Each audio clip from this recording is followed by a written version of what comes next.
Hola, bienvenidos a su clase de español séptimo grado. Estamos en la semana número 7, 8 y 9, 10. Ya casi terminamos este tercer parcial. Esta es la semana número 7 del paquete 4 del tercer parcial. Les doy la bienvenida a su clase, esperando que ustedes tengan su material en mano. En caso de que aún sus papás no hayan recogido el material, pues hay que poner un poquito más de atención al video para poder tratar de comprender lo que vamos a dar a conocer.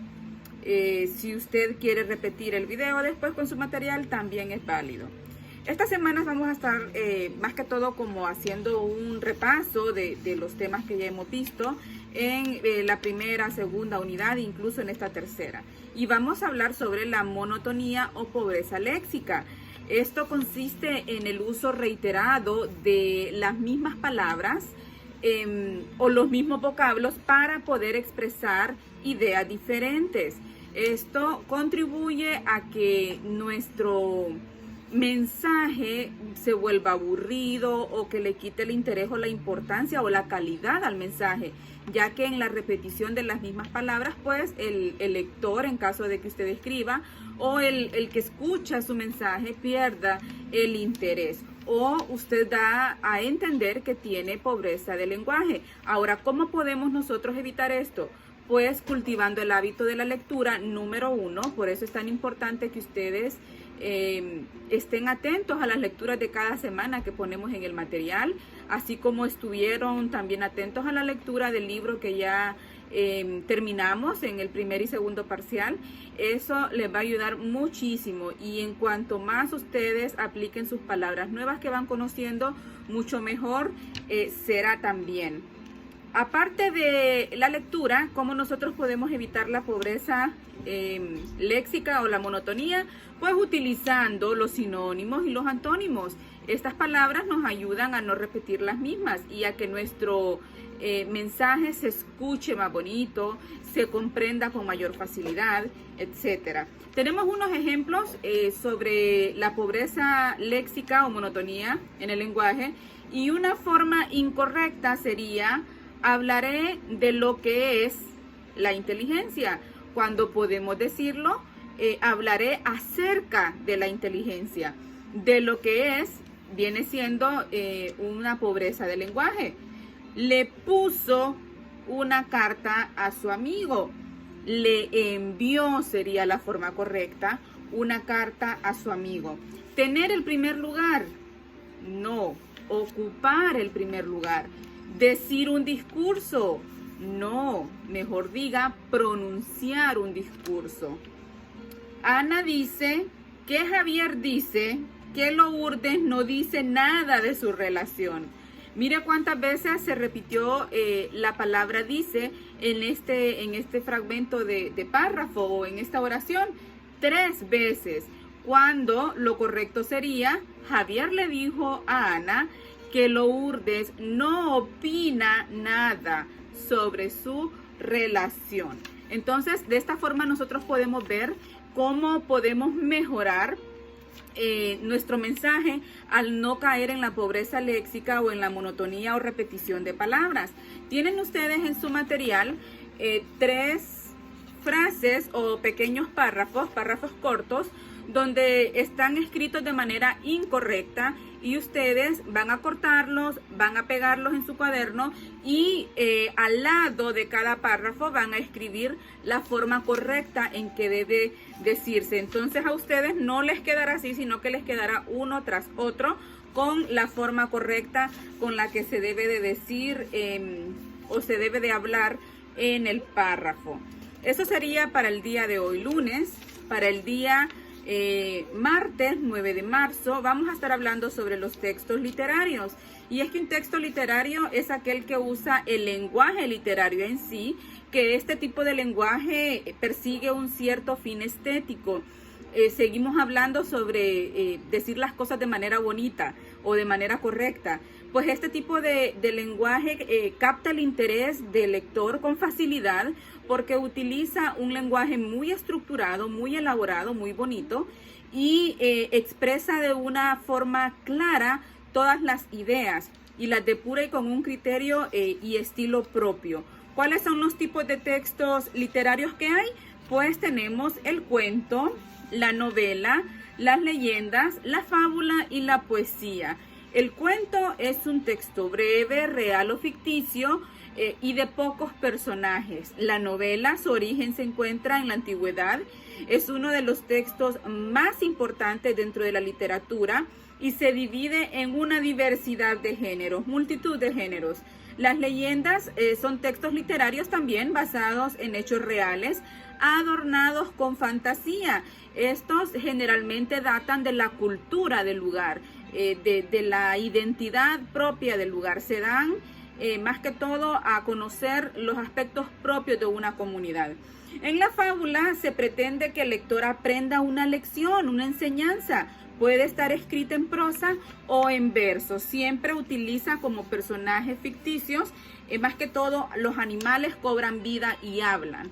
En la poesía, pues, la poesía apela a los sentimientos, da a conocer todas esas emociones que tenemos nosotros como seres humanos. Y la poesía es uno de los textos literarios favoritos míos por excelencia. Y son como dar a conocer todo lo bonito, así también como lo triste o lo doloroso, en versos, con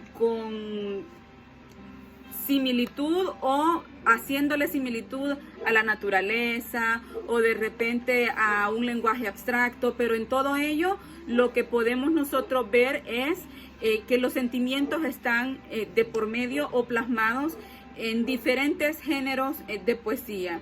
La estética del texto literario dependerá del propio autor y podrá ser conseguida mediante diversos recursos lingüísticos y técnicas literarias, más allá de la clave o la base que sería un lenguaje fluido, un conocimiento amplio y vasto, un vocabulario amplio y vasto, ¿verdad? Con muchas palabras, con muchos sinónimos, muchos antónimos. Más adelante, en sus siguientes niveles, ustedes van a estar conociendo las palabras en todos sus géneros y vamos a ver cómo una palabra puede diversificarse o hay muchas maneras de poder decirla.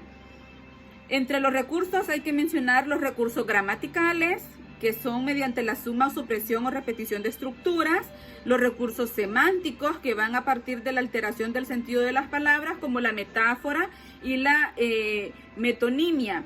Y también están los recursos fónicos, el juego con los sentidos de las palabras. Y es que el texto literario también se va de la mano con el lenguaje figurado. Recuerden que hablábamos que el lenguaje figurado es aquel que denota una segunda intención en el uso de las palabras. Tenemos para el día miércoles una aplicación sobre el uso del lenguaje literario de lo que hemos visto en el día martes, y es que ustedes van a ser autores y yo quiero ver su estilo. Vamos a decir tanto en lenguaje literario como en lenguaje no literario las frases o sentido de cada una de las imágenes. Y yo hice el primero sobre el búho. Dice: el búho es el lenguaje literario, el centinela de las brujas, ojos y oídos de la noche, espía con anteojos. En cambio, en un lenguaje no literario, ¿qué es el búho? Pues es una ave rapaz nocturna con el pico corvo y los ojos muy grandes. Entonces, el lenguaje no literario son las cosas tal cual son.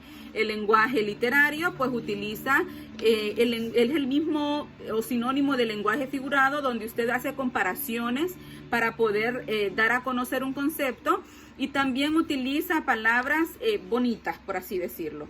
Tenemos acerca sobre el tulipán, la estrella y las olas. Nótese que en la última tengo un error, que digo búho de nuevo, y es el mar. El mar es. Entonces tomen nota por favor en la corrección. La última imagen se refiere al mar. Ni siquiera son las olas, sino que el mar. Ustedes ahí me van a dar tanto el lenguaje literario como el lenguaje no literario del concepto del mar. Para el día jueves vamos a estar hablando sobre géneros y subgéneros líricos, siempre en sintonía con el lenguaje literario. y es que el género y subgénero lírico se caracteriza por presentar la realidad desde el punto de vista del sujeto en sí. Todo gira alrededor del sujeto, muestra la visión íntima y personal del ser humano. En él el poeta habitualmente, que son poetas los que expresan sus sentimientos, pensamientos, estados de ánimo, vivencias sobre el sujeto o en sí sobre una situación que viene a tener también como referente un sujeto. Predomina el empleo de la primera persona y la actitud subjetiva del narrador, es decir, está hablando de la persona o el sujeto en sí. En la lírica moderna también está el verso, y el verso se basa también o es parte de un género lírico. Los subgéneros líricos se dividen en dos, están los subgéneros líricos mayores y los subgéneros líricos menores. Los mayores son la canción, el himno, la oda, la elegía, la egloga y la sátira. Estos tienen su definición en el material cada uno de ellos y todos complementan al género lírico mayor. Ahora, el subgénero lírico menor es el madrigal, el epigrama y la letrilla.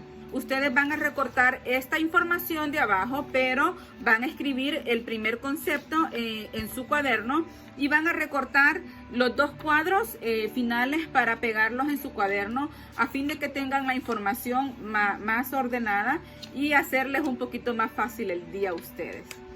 Necesito que una vez que terminen de pegar sus recortes y de escribir su concepto, estudien un poco sobre este tema y puedan entender los conceptos. ¿A qué se refiere la canción, el himno, la oda, la elegía, la egloga y la sátira, que son los subgéneros líricos mayores? Asimismo también estudian los subgéneros líricos menores. Y de esta forma llegamos al final de nuestra semana.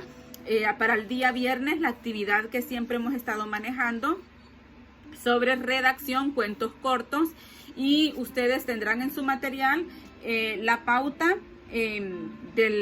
o el título y la imagen correspondiente al cuento de esta semana. También no olviden enviar su borrador respectivo del cuento y el cuento final. También el video sobre el repaso de los temas que acabamos de dar a conocer en esta semana, esperando que ustedes puedan asimilar todos estos conceptos. Cualquier dato que ustedes necesiten ayuda para la comprensión, no duden en mandarme un mensaje y juntos lo vamos a aclarar. Esto ha sido todo por esta semana. Cuídense mucho. Mis mejores deseos para ustedes y esperando que siempre cuenten con la bendición divina y que todos estén muy sanitos en casa y muy deseosos de aprender y seguir avanzando. Ánimo, que ya casi viene el feriado de Semana Santa. Hasta luego.